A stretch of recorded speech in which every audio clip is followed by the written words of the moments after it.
आज का पहला प्रश्न है कि हेनले पासपोर्ट इंडेक्स 2024 में भारत का स्थान क्या है? 57वां, 60वां, 75वां या फिर 80? तो हेनले पासपोर्ट इंडेक्स में भारत का स्थान क्या है? तो इसका सही जो आंसर है वो आपका है डी ऑप्शन, 80वां। ठीक है।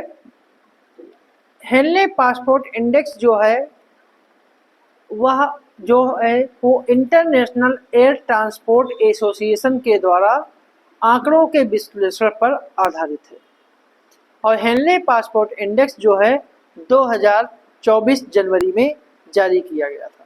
ठीक है। अगला प्रश्न है SMALEI मंदिर परियोजना का उद्घाटन, ठीक है, निम्नलिखित में से किस राज्य द्वारा किया गया है?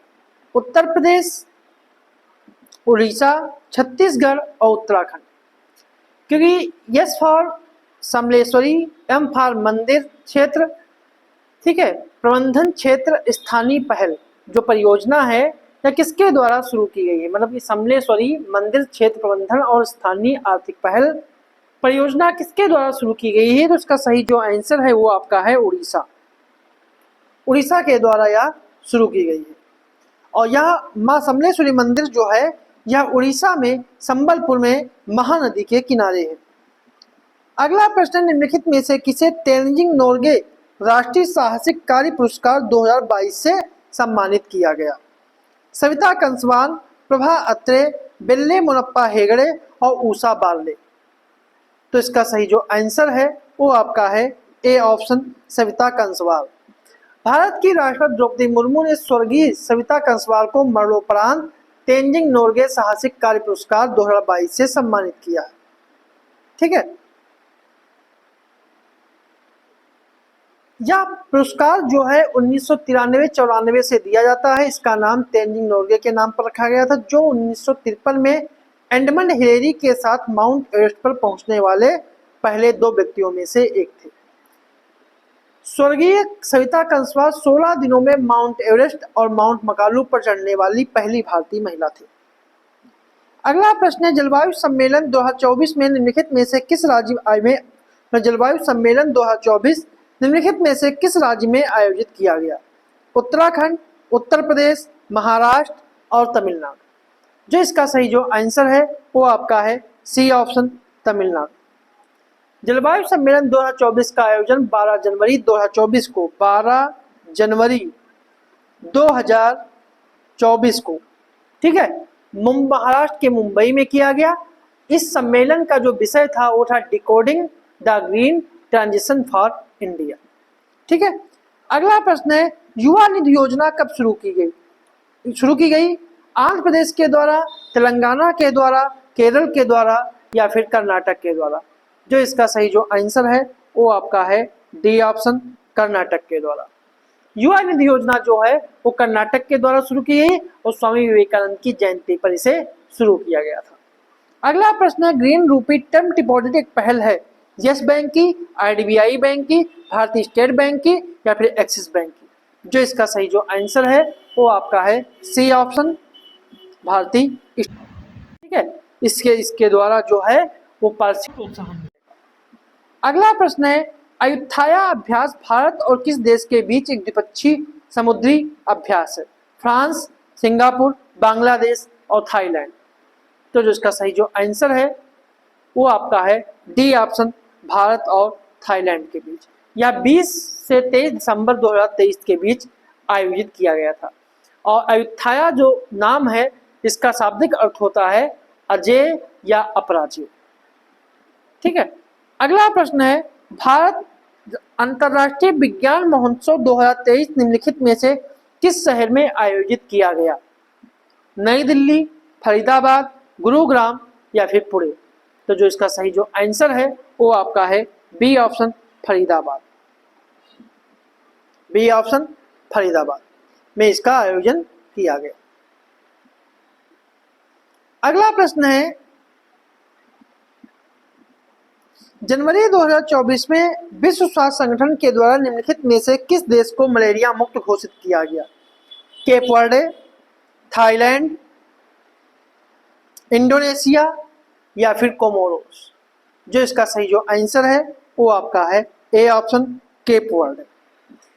क्योंकि अभी हाल ही में केप वर्डे को मलेरिया मुक्त घोषित किया गया। केप वर्डे मॉरिशस और अल्जीरिया के बाद, सॉरी मॉरिशस जो है, केप वर्डे मॉरिशस और अल्जीरिया के साथ अफ्रीकी क्षेत्र में मलेरिया मुक्त घोषित होने वाला अफ्रीका महाद्वीप का तीसरा देश है। ठीक है, जबकि मालदीव को 2015 में और श्रीलंका को 2016 में मलेरिया मुक्त घोषित किया गया था। अगला प्रश्न है, उत्तर प्रदेश ने अपना 75वां स्थापना दिवस कब मनाया? 15 जनवरी 2024, 18 जनवरी 2024, 23 जनवरी 2024 और 23 जनवरी 2024 और 24 जनवरी 2024। जो इसका सही जो आंसर है वो आपका है डी ऑप्शन, 24 जनवरी 2024। कि 24 जनवरी 2024 को उत्तर प्रदेश ने अपना 75वां स्थापना दिवस मनाया। इसी दिन को उत्तर प्रदेश का यूपी दिवस भी के नाम से जाना जाता है। 24 जनवरी 1950 को संयुक्त प्रांतीय यूनाइटेड प्रोविंसेज का नाम बदलकर उत्तर प्रदेश किया गया था। 1947 से 1950 तक भारत ब्रिटिश सिद्धांतों का पालन करता रहा। अगला प्रश्न है, हाल ही में उत्तर प्रदेश के निम्नलिखित में से किस जिले में सविंद गुरुकुलम गर्ल्स सैनिक स्कूल का उद्घाटन किया गया है? गोरखपुर, मथुरा, लखनऊ या प्रयागराज? जो इसका सही जो आंसर है वो आपका है बी ऑप्शन, मथुरा। 1 जनवरी 2024 को रक्षा मंत्री राजनाथ सिंह ने मथुरा के वृंदावन में सविंद गुरुकुलम गर्ल्स सैनिक स्कूल का उद्घाटन किया। यह पहला पूर्णतः लड़कियों वाला सैनिक स्कूल है जिसमें लगभग 870 छात्र। अगला प्रश्न है, पराक्रम दिवस की जयंती के किसकी जयंती के उपलक्ष्य में मनाया जाता है? लाला लाजपत राय, विवेकानंद, सावित्रीबाई फुले या सुभाष चंद्र बोस? जो इसका सही जो आंसर है वो आपका है डी ऑप्शन, सुभाष चंद्र बोस। पराक्रम दिवस स्वतंत्रता सेनानी सुभाष चंद्र बोस की जयंती के उपलक्ष्य में मनाया जाता है। और जनवरी 2024 में केंद्र सरकार ने आपदा प्रबंधन क्षेत्र में व्यक्तियों संगठनों के द्वारा योगदान को सम्मानित करने के लिए सुभाष चंद्र बोस आपदा प्रबंधन पुरस्कार 2024 की घोषणा भी की है। प्रमाण पत्र के अलावा इन पुरस्कारों में एक संस्थान के लिए 51 लाख रुपए और एक व्यक्ति के लिए 5 लाख रुपए का नगद पुरस्कार दिया जाता है। संस्थान नगद पुरस्कार का उपयोग केवल आपदा प्रबंधन से संबंधित परियोजनाओं के लिए ही कर सकता है और यह इस पुरस्कार के केवल भारतीय नागरिक और भारतीय संस्थान ही आवेदन कर सकते हैं। अगला प्रश्न है, के स्मार्ट ऐप लॉन्च किया गया है? कर्नाटक के द्वारा, केरल के द्वारा, हिमाचल प्रदेश के द्वारा या फिर जम्मू कश्मीर के द्वारा? तो जो इसका सही जो आंसर है वो आपका है बी ऑप्शन, केरल के द्वारा। यह त्रिस्तरीय स्थानीय और स्व सरकारी संस्थानों को सभी सेवाओं को एक एकीकृत डिजिटल प्लेटफॉर्म पर लाता है। इसीलिए इसे केरल सरकार ने प्रशासन को बेहतर तरीके से चलाने के लिए के स्मार्ट एप्लीकेशन लॉन्च किया है। ठीक है, इस ऐप में जन्म, मृत्यु, विवाह पंजीकरण, व्यवसाय लाइसेंस, संपत्ति कर सेवाओं की एक विस्तृत श्रृंखला इसमें मौजूद है। अगला प्रश्न, विश्व हिंदी दिवस के संदर्भ में निम्नलिखित में से कौन सा कथन सही है? इसे प्रतिवर्ष 10 जनवरी को मनाया जाता है और विश्व हिंदी सचिवालय फिजी में स्थित है। तो इसका कौन सा कथन सही है? केवल एक, दोनों, केवल दो या फिर दोनों नहीं? जो इसका सही जो आंसर है वो आपका है ए ऑप्शन, मतलब केवल एक। क्योंकि यह प्रतिवर्ष 10 जनवरी को ही मनाया जाता है, इसलिए पहला कथन सही है। और संयुक्त राष्ट्र महासभा में हिंदी में पहला भाषण 1949 में दिया गया था। भारतीय संविधान के अनुच्छेद 343 के अनुसार देवनागरी लिपि में लिखी गई हिंदी संघ की आधिकारिक भाषा है और विश्व हिंदी सचिवालय जो फिजी में नहीं स्थित है, यह मॉरिशस में स्थित है। अतः दूसरा कथन जो है वो गलत है। अगला प्रश्न है, ऑपरेशन अमृत संबंधित है। रासायनिक उर्वरकों का उपयोग में कमी लाने से, आद्र भूमियों को सतत उपयोग के बढ़ावा देने से, एंटीबायोटिक के अधिक प्रयोग पर अंकुश लगाने से या फिर इनमें से कोई नहीं? तो जो इसका सही जो आंसर है वो आपका है सी ऑप्शन, एंटीबायोटिक्स के अधिक प्रयोग पर अंकुश लगाने से।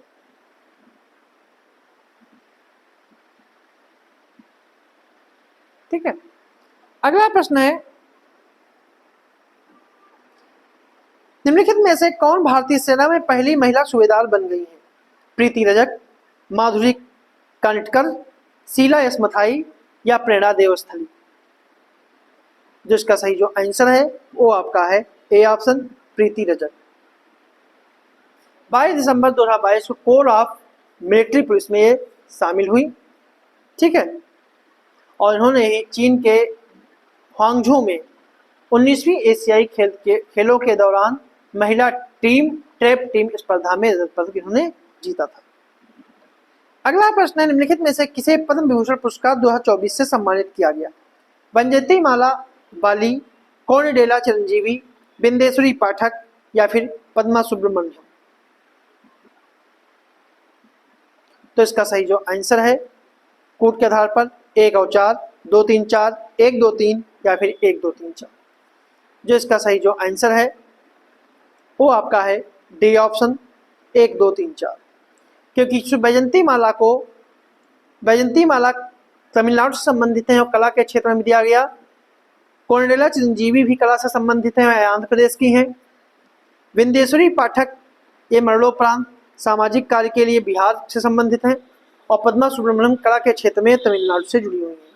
और साथ में वेंकैया नायडू को भी दिया गया था, जो सार्वजनिक मामले से संबंधित है और आंध्र प्रदेश से भी संबंधित है। अगला प्रश्न है, खंजर अभ्यास भारत और किस देश के बीच एक संयुक्त अभ्यास है? यूनाइटेड किंगडम, किर्गिस्तान, वियतनाम और रूस? तो जो इसका सही जो आंसर है वो आपका है बी ऑप्शन, किर्गिस्तान। खंजर अभ्यास जो है भारत और किर्गिस्तान के बीच एक सैन्य अभ्यास है, जो 22 जनवरी से लेकर 3 फरवरी 2024 तक हिमाचल प्रदेश के बकलोह में आयोजित किया गया था। अगला प्रश्न है, हाल ही में कच्ची खरेक को भौगोलिक संकेत मिला है या संबंधित है किससे? राजस्थान से, मध्य प्रदेश से, गुजरात से और उत्तर प्रदेश से? जो इसका सही जो आंसर है वो आपका है सी ऑप्शन, गुजरात से। कच्ची खजूर की देसी किस्म को खरेक के नाम से जानते हैं और जीआई टैग पाने वाला गुजरात का दूसरा फल यह बन गया है, ठीक है। अगला प्रश्न है, राष्ट्रीय युवा दिवस मनाया जाता है 20 जनवरी को, 23 जनवरी को, 12 जनवरी को या फिर 15 जनवरी को? जो इसका सही जो आंसर है वो आपका है सी ऑप्शन, 12 जनवरी को। राष्ट्रीय युवा दिवस प्रत्येक 12 जनवरी को स्वामी विवेकानंद की जयंती के अवसर पर मनाया जाता है और 1984 से इस दिन को मनाया जा रहा है, ठीक है। 2024 का इसका थीम जो है वो है विकसित भारत 2047, युवा के लिए, युवा के द्वार। अगला प्रश्न है, जनवरी 2024 में 16वें वित्त आयोग का अध्यक्ष किसे नियुक्त किया गया? रघुराम राजन, अरविंद पनगड़िया, गिरीश चंद्र मुर्मू या फिर राजीव कुमार? जिसका सही जो आंसर है वो आपका है बी ऑप्शन, अरविंद पनगड़िया। अरविंद पनगड़िया को 16वें वित्त आयोग का अध्यक्ष नियुक्त किया गया है। और वित्त आयोग का जो प्रावधान है वो अनुच्छेद 280 में दिया गया है और वित्त आयोग का गठन जो है वो राष्ट्रपति करता है। 16वें वित्त आयोग से 1 अप्रैल 2026 से शुरू होने वाली 5 वर्ष की अवधि को कवर करते हुए 31 अक्टूबर 2025 तक उपलब्ध कराने का अनुरोध किया गया है, ठीक है। अगला प्रश्न है, निम्नलिखित में से किस बैंक ने 100 डेज 100 पे अभियान शुरू किया है? आरबीआई ने, भारतीय स्टेट बैंक ने, पंजाब नेशनल बैंक ने या फिर येस बैंक ने? जो इसका सही जो आंसर है वो आपका है ए ऑप्शन, भारतीय रिजर्व बैंक ने। भारतीय रिजर्व बैंक ने 100 दिनों के भीतर प्रत्येक जिले में प्रत्येक बैंक से 100 दावा न किए जाने वाली जमाओं का पता लगाने और उनका समाधान करने के लिए 100 डेज 100 पे अभियान शुरू किया है। अगला प्रश्न है, जनवरी 2024 में फेलिक्स तमसेकेदी को राष्ट्रपति चुना गया है? कांगो लोकतांत्रिक गणराज्य का, अंगोला का, घाना का या फिर नाइजीरिया का? तो जो इसका सही जो आंसर है वो आपका है ए ऑप्शन, कांगो लोकतांत्रिक गणराज्य का। कांगो लोकतांत्रिक गणराज्य की जो राजधानी है वो किंशासा है। इसकी राजधानी जो है वो किंशासा है, ठीक है। और इसकी मुद्रा कांगोलेस फ्रैंक है। अगला प्रश्न है, 1 जनवरी 2024 को निम्नलिखित में से कौन सा देश भूकंप से प्रभावित हुआ? न्यूजीलैंड, सिंगापुर, जापान और क्यूबा। जिसका सही जो आंसर है वो आपका है सी ऑप्शन, जापान। अगला प्रश्न है, निम्नलिखित में से किसे कृषि विज्ञान में यश स्वामीनाथन पुरस्कार से सम्मानित किया गया है? भानु झा, प्रशांत मेहता, राजकिशोर सिंह और बी आर कंबोज। तो जो इसका सही जो आंसर है वो आपका है D option, B R Kamboj. अगला प्रश्न है, किस राष्ट्र ने हिमतंदुए को अपना राष्ट्रीय प्रतीक घोषित किया है? भूटान, कजाकिस्तान, तजाकिस्तान या फिर किर्गिस्तान। जिसका सही जो आंसर है वो आपका है डी ऑप्शन, किर्गिस्तान। किर्गिस्तान ने हिमतंदुए को अपना राष्ट्रीय प्रतीक घोषित किया है। ठीक है। अगला प्रश्न है, केंद्रीय शिक्षा मंत्रालय ने प्रेरणा शिक्षण कार्यक्रम की शुरुआत की है। कक्षा 6 से लेकर 12 तक, 1 से लेकर 5 तक, 9 से लेकर 12 तक या 6 से लेकर 10 तक। जिसका सही जो आंसर है वो आपका है सी ऑप्शन, कक्षा 9 से लेकर 12 तक। अगला प्रश्न है, स्मार्ट 2.0 कार्यक्रम का उद्देश्य क्या है?